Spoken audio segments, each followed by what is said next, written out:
Mr. Pritesh Vinay, sir. He is the Chief Financial Officer and Director Finance of JSW Energy Ltd. With more than 2 decades of rich and varied professional experience across corporate finance, fundraising, both onshore and offshore, investor relations, mergers and acquisitions, and equity research, Mr. Vinay has been instrumental in steering the JSW Group's financing and investment goals. I'm delighted to invite him to address the gathering today. Over to you, sir.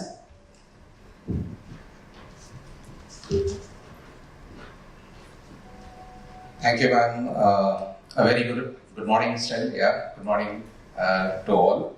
I think, between Parag and Chintan, Parag covered all the issues, and Chintan, of course, gave a lot of food for thought from a technical angle as well.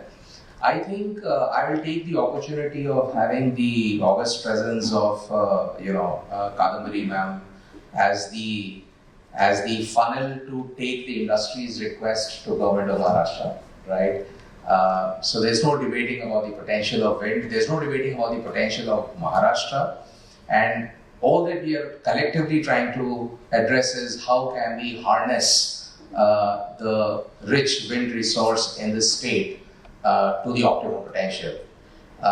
As Parag rightly pointed out, the good news is that the basic building blocks are already there.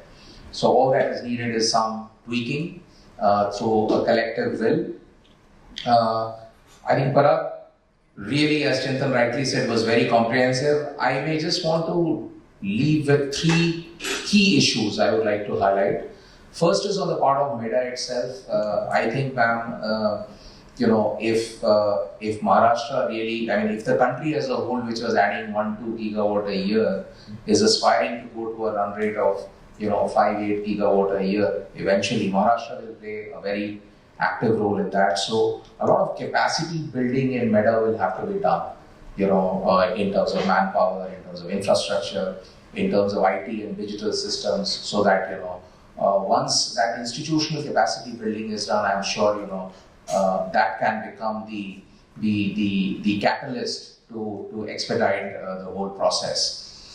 Second, and a very important one, I'd like to repeat from Parag, taking a leaf from what Parag said, is having the if I could put it mildly, to have very clear-cut rules and regulations and policies and leave no ambiguity for interpretations. Because today, as an industry, what we are struggling, particularly in the state of Maharashtra, and most of us have presence across multiple states, so it gives us, a direct comparison, is that in certain aspects, when it comes to banking, when it comes to open access, the rules are there, but they're not either very well laid out in crystal clear terms, or there is some element of interpretation that the industry is subjected to, which will then be a function of the individual on the other end and how they are choosing to interpret it. Some of the progressive states which are seeing massive investments in the sector and are becoming really enablers to meet India's aspiration on the wind side have very, very clear-cut rules, and they are adhered to because there is no ambiguity for interpretation. So often we tend to end up in a grey zone, and then that becomes an impediment. So maybe an industry as 𝐔𝐫𝐚, we can kind of help facilitate that what are those specific rules and what tweaking, without losing the core interest that the state is trying to achieve, without losing that. If we can minimize the room for interpretation, that will go a very, very long way in terms of expediting things. And the third thing is, ma'am, connectivity. I think we didn't get a chance to talk on connectivity. What probably will go a long way is that, connectivity is a limited resource. It's a resource to be put to the best use for the state and for the consumers.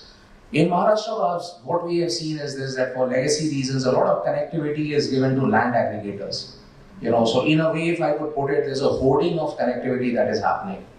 If we could put in from a grandfathering point of view, a milestone-based if somebody has taken connectivity, there should be a timeline and a milestone-based utilization of that connectivity. And for any reason, if that is not happening, that connectivity should come back to the common pool to be really given. I'm not saying that give it only to developers and not to aggregators, but it's a finite resource. It should be best put to use to serve the interests of the state and the consumers. So that is one aspect on the connectivity side. And the second aspect on the connectivity side is if, like some of the other states, the state can proactively take up connectivity. If developers identify suitable sites which are resource rich and where a credible bankable project can be put, the state identifies that and goes about independently in terms of ensuring that the connectivity is done. And there could be different ways of doing it. Ask the developer to put it,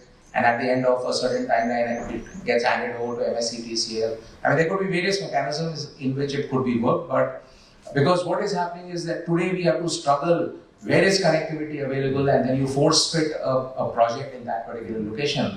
So relative to the potential that can be harnessed from a resource availability, connectivity is a big gap. I thought I'll just leave it out there. In the interest of time, that's all from my side, but thank you very much.